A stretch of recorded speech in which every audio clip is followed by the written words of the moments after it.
ఈ ఎపిసోడ్ చూసి ఇప్పటికీ మన మధ్య లేనటువంటి వ్యక్తి మీద ఇంకా కూడా చేస్తున్నారంటే ఎంత దారుణంగా వాళ్ళ బిహేవియర్ ఉంది అని, ఎంత మూర్ఖంగా వాళ్ళు ఆలోచిస్తున్నారనేది మనకు స్పష్టంగా అర్థమవుతుంది. కాబట్టి దీనికి సంబంధించి ఎవరైతే దీంట్లో ఈ ఈ ఈ ట్రోలింగ్స్ కావచ్చు, ఈ సోషల్ మీడియాలో ఈ విధమైనటువంటి వాటికి పాల్పడ్డారో వాళ్ళందరినీ ఇప్పటికీ కూడా పోలీస్ యంత్రాంగం దీని గురించి పనిచేస్తూ ఉంది. కొంతమందిని ట్రేస్ అవుట్ చేశారు. ఖచ్చితంగా వీళ్ళ మీద కఠిన చర్యలు ఉంటాయి, కఠిన చర్యలు తీసుకుంటాము.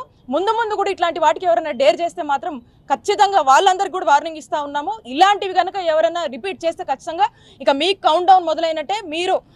మీకు తగిన గుణపాఠం ఖచ్చితంగా పోలీసులు చెప్తారు. అండ్ ఖచ్చితంగా మేమందరం కూడా వదలము. ఇలా ఎవరైనా ఒడిగట్టాలని కనుక ముందడుగు వేస్తే కనుక ఖచ్చితంగా మీరు కఠిన శిక్షలు ఖచ్చితంగా అనుభవిస్తారని చెప్పి మీ అందరికీ కూడా హెచ్చరిస్తూ